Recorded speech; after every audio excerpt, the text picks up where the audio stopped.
Hey, what's going on, guys? Welcome to the channel. I'm Ben, and I am super excited about the new information that Kawasaki just released on the new KLE 500. They've got a new video on their YouTube page that is sort of an in-depth review and overview of the bike. There's a guy that is actually sort of a motorcycle journalist and content creator that talks a bit about how his experience has been with the bike and what he thinks of it. And then they've also got somebody from Kawasaki that sort of talks about it, and they show quite a bit of footage of the bike riding both on and off road. So I'm going to be putting together a sort of in-depth review of how it looks like the bike is performing off road. So be looking forward to that. But they also have not one, but two different models listed on their website with prices. And that's essentially what I wanted to talk about in this video today.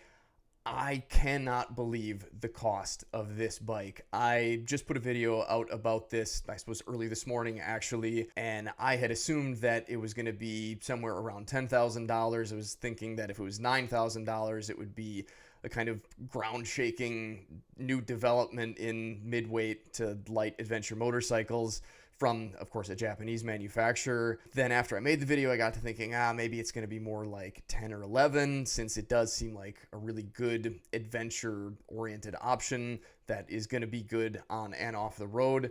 But the prices listed on the website, I'm just kind of almost dumbfounded. And I assume what they're doing here is making sure that this bike will compete with other bikes like the CF Moto Ibex 450, the KTM 390 Adventure R, and I suppose just kind of a handful of other bikes that are sort of in that realm. But even with that in mind, I would never have guessed that we would have seen this bike come in with an MSRP under $7,000. And it's not only under $7,000, it's $400 cheaper than a KLR without ABS. And this bike, this KLE 500, comes standard with ABS. So really the comparable KLR model would be the one with ABS, which is $700 more than this KLE. So the KLR 650, the ultimate budget adventure bike, is $700 more with essentially the same equipment. And it actually seems like it's going to be less equipment, since the KLR has a very basic dash, where this one has a full large TFT display that's almost 5 inches, and you can connect your cell phone to it. It's color.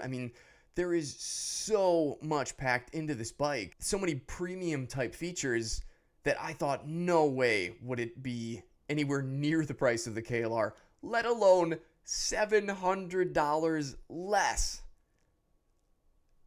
I have no idea how they did it, and it does say on the website that it's subject to change, and I'll put links down in the description for this stuff, and I suppose I can pin the video up in the top right here. I cannot believe this. I think this is just the coolest thing. I don't understand how they did this. This bike is a parallel twin, and Dennis Chung from motorcycle.com way back over a year ago was correct. They are definitely using the Ninja 500 motor in this. You can see that in all the images from left to right. That means that this bike that costs $700 less than the KLR is going to have 10 horsepower more, because the KLR makes somewhere around a claimed horsepower of 40, 43 maybe in the Gen 3, where the Ninja 500 motor anyways makes 51 horsepower and has a little bit less torque at somewhere around 31, 32 foot-pounds of torque. And of course, we don't know what they're going to do or what they did as far as tuning and changing this bike to be more off-road oriented. Some of that may change. I would be happy with a little bit less horsepower, a little bit more torque.